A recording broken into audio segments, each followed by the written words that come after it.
Vale a pena ser perito grafotécnico em 2025? O ano está acabando, 2026 está chegando, e aí, será que realmente compensa? Meu nome é Gustavo Brasil, se você não me conhece, esse canal é para isso. Bater um papo 100% transparente aqui do perito com 16 anos de experiência, agora 17, vou fazer esse ano, para quem está começando essa jornada ou já está na caminhada e pode estar desanimado ou não. Esse canal tem um foco de bater um papo, pode comentar aqui embaixo, se inscrever, curtir se gostar e te espero também nos outros conteúdos. Então vamos lá. Vale a pena realmente ser perito grafotécnico em 2025, ainda em 2026? Cara, é o seguinte, para a gente falar sobre isso, é indispensável a gente não falar um pouco da evolução histórica por trás dessa informação. Como que era antes? Antes, lá atrás, quando eu comecei, por exemplo, em 2008, como que era o cenário da perícia naquela época? Naquela época, a perícia era diferente. Hoje, a perícia judicial, os peritos conseguem apresentar propostas e tem também alguns sistemas, tá, que os tribunais possuem, que são sistemas onde os peritos se cadastram e são nomeados para realizar perícias pela gratuidade da justiça com valores tabelados. O que quer dizer isso? Então eu tenho perícias, por exemplo, hoje que são custeadas pelas partes, que as partes vão pagar, e também tem os sistemas que têm as tabelas, que são as perícias em processos que têm gratuidade da justiça. Onde a pessoa que está ali brigando, litigando no processo, vamos falar assim, aquela pessoa ela é pobre no sentido da lei, ela é hipossuficiente financeiramente e ela pede para o Estado um benefício para ela não pagar as custas processuais. E ela também acaba não pagando a perícia. Então o Estado acaba bancando essa perícia para ela. Tá? Hoje o cenário é assim. Naquela época não havia o sistema de auxiliares da justiça, onde os peritos se cadastravam. E nem tinha lá uma obrigatoriedade dos peritos realizarem os exames pela gratuidade da justiça, assim. Então, várias perícias que eram de gratuidade naquela época eram perícias que nós, peritos, passávamos propostas de honorários. Então, por exemplo, contratos, às vezes bancários, com 2 mil, 3 mil, 5 mil com valor de causa, e muitas vezes a gente passava propostas ali de 1.000, 2.000, 3.000 reais e o trabalho era aceito e o juiz mandava depositar aquele valor no processo para pagar o perito, né? E a gente recebia bem mais naquela época, tá? Isso lá em 2008, 2009, 2010, 2011, até meados ali de 2013, 14 ainda era mais desse jeito. O perito ganhava muito mais dinheiro, tá? Quando eu falo muito, é muito mesmo, ganhava muito mais dinheiro, também porque, querendo ou não, existiam menos peritos no mercado. Hoje tem bastante gente trabalhando na área, tá? Isso não é uma mentira que eu posso contar para você aqui, que não tem gente trabalhando na área. Mas a diferença é que não tem tanta gente capacitada trabalhando na área. Tem muito perito de paraquedas aí que não sabe o que está fazendo e acaba que essas pessoas às vezes vão trabalhar uma vez ou outra em um processo e nem vão trabalhar mais. E muitos desses peritos hoje, né, não fazem, não realizam ali, não utilizam as técnicas corretas de prospecção de cliente, de buscar nomeação, de buscar serviço e acabam também ficando sem trabalhar, desmotivados e desmotivando quem quer entrar na área. Tá? Isso acontece muito. Eu sou suspeito que eu trabalho na área, tem 16, 17 anos, eu vivo disso, né? Então não tem como eu falar que não dá para viver. Dá para viver de perícia sim. Então o cenário antigamente era diferente, tá? O cenário antigamente você trabalhava e era sim muito mais valorizado profissionalmente. Você poderia passar propostas de honorários até em casos de gratuidade com muito mais segurança, porque você ia receber sim esse honorário. Esse cenário ele foi se transformando, tá? Naquela época, por exemplo, eu tinha as nomeações de gratuidade, eu tinha as nomeações custeadas, né, onde as partes pagam, e eu ia apresentando minhas propostas, eu ia trabalhando, ganhava muito mais dinheiro, lógico, tá? Quando a perícia ela foi tomando uma proporção diferente, os golpes, as fraudes, elas sempre existiram, né, ao longo da história, principalmente aqui no Brasil. Então, essa perícia foi tomando uma proporção, os tribunais foram tendo que aceitar cadastros de peritos, né, vários outros peritos, para ter um maior leque de profissionais. Só que como que você vai fazer isso manualmente? E aí alguns peritos começam aí, por exemplo, a serem nomeados, né, com uma preferência entre os juízes. Isso foi gerando uma imparcialidade, né, uma parcialidade, perdão, na nomeação, e aí um favorecimento, né, um enriquecimento desses profissionais em relação aos gabinetes, tá? O que não pode acontecer, porque isso gera uma fragilidade jurídica muito grande, principalmente porque o perito, se ele é muito favorecido por aquele juiz, e aquele juiz tem, por exemplo, um costume de dar decisões contrárias a instituições financeiras, por exemplo, esse perito acaba ficando preso financeiramente àquela dependência, né, da grana ali que está entrando, do faz-me rir, e aí ele vai às vezes pesar, né, de maneira antiética, conclusões dos laudos para não parar de ser nomeado, por exemplo. Isso poderia gerar uma fragilidade gigantesca, né, uma insegurança jurídica gigantesca. E não é isso que a justiça quer, tá? Por isso veio, né, foi sendo criado, foi sendo instituído esses sistemas de nomeações de peritos, onde há um rodízio hoje, tá, aleatório de nomeações aí. Muitos peritos, você deve acompanhar a internet, se você está aqui nesse vídeo, com certeza você já ouviu falar sobre isso, já pesquisou, está querendo entrar para a área, viu um tanto de gente metendo pau também, que o povo só fala mal. Quando não consegue ganhar alguma coisa, acha que ninguém presta, né? Então, o que é o grande negócio assim? Muita gente fala, mas quem trabalha é só o perito que é nomeado, esse perito é o favorito tal. Cara, isso não é mentira.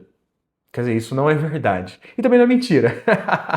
Ai, o que é o negócio? Ó, vamos lá. O que acontece? Há um sistema? Há um sistema, tá? Ele existe e é feita essa nomeação em rodízio. Há esse sistema, tá? Só que não é 100% das nomeações que é feita em rodízio, tá? Tem comarcas que realmente respeitam o sistema e as nomeações são feitas 100% por ele, em rodízio. Já tem comarcas que não respeitam 100%. Então, nessas comarcas, alguns profissionais, não um só, porque se for um só também pode dar ferro na corregedoria, tá bom? Dos tribunais. Então, em algumas comarcas, é por uma segurança pericial, não são 100% das demandas que são realizadas de sorteio, porque a qualidade dos peritos também está baixa, por isso que eu falei, tá, para vocês lá atrás. Então, vamos supor assim, eu não tenho um dado estatístico, tá, gente? Isso aqui é um mero achismo, mas eu acredito que seja, por exemplo, assim, 30% são indicados corretos, né? Que o gabinete já tem essa intimidade. Então não é só um, porque um só não dá conta de toda a demanda. Então vamos supor que seja 3 profissionais, tá? Ou 10 profissionais, que exista ali uma listinha, né, de 10 profissionais que são os mais comumente indicados ali. No mais, há sim um rodízio no restante do sistema, tá?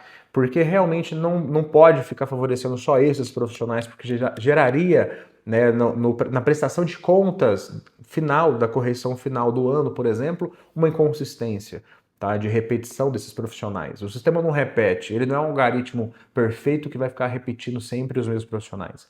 Então, acontece dessa forma. Eu acredito que seja assim, tá? Então não fica com medo. O cenário antigo era muito pior do que o cenário novo, tá? O cenário novo você vai ser nomeado. A única questão é, não se cadastre nos tribunais e fique parado, porque quem fica parado não é nomeado, tá? Tem essa máxima. Se você se cadastrar, prospecte, mande e-mail para as varas, para os gabinetes, tem os sites de contatos telefônicos dos tribunais. Eu já mostrei isso lá no meu Instagram, no @Perito Brasil, né? Se você não está me seguindo, me segue lá também. Eu já mostrei isso lá. Então você consegue, por exemplo, ter acesso aos contatos telefônicos, aos e-mails. Você fala, mas nossa, eu tenho que ficar ligando nos fóruns, me apresentar. Tem. A vida não é fácil, não. Muita gente sai vendendo coisa na rua aí, ó, produto cosmético. E aí você tá com preguiça de pegar o telefone e ligar no fórum. Você vai ligar no fórum, cair no telefonista e vai falar, oi, tudo bem? Tem quantas varas cíveis aí, por exemplo? Quantas varas de família, tal? Ah, você prefere me passar os ramais ou peço para você ir me transferindo? Que eu tenho que falar em todas, por exemplo. E fala em cada uma, pega o e-mail, anota no Excel, faz essa anotação, isso vai te ajudar demais, porque você vai mandar esses e-mails e vai ter sim as nomeações. É lógico que, por exemplo, eu mandei hoje 20 e-mails, não houveram essas nomeações. Ai, desisti, nossa, a perícia não dá dinheiro, sou uma vítima. Tá? Alguém está errado nessa história aí, não sou eu. Tá? Então, o que é o grande ponto?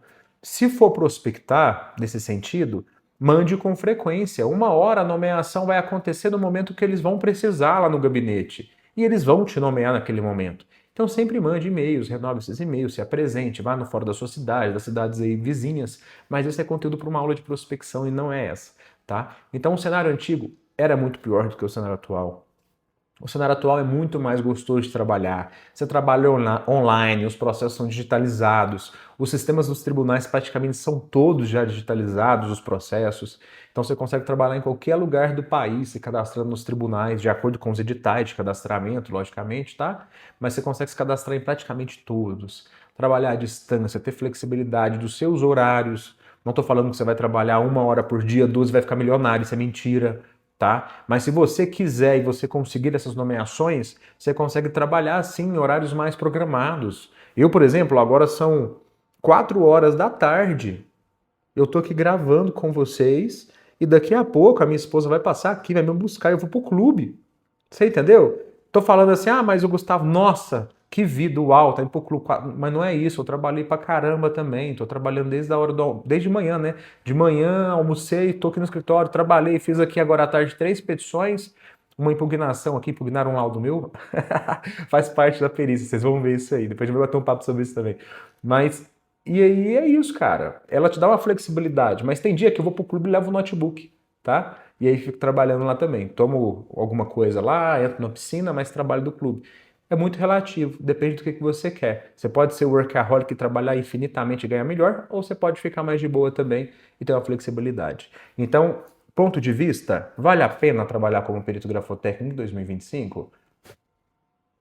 Tira a sua conclusão. Eu acho que vale, tá? Eu gosto muito da perícia, acho muito massa, muito legal. Fora o resultado que isso dá, o impacto social que a perícia tem dentro do processo. Eu acabei de dar uma sentença aqui que homologou meu laudo. E foi super legal o resultado do laudo para a pessoa que precisava de ter esse direito garantido, tá? Uma idosa que estava para perder a casa dela, lá o bem que ela lutou a vida inteira para conquistar por conta de um golpista, tá? Que estava tentando falsificar a assinatura dela.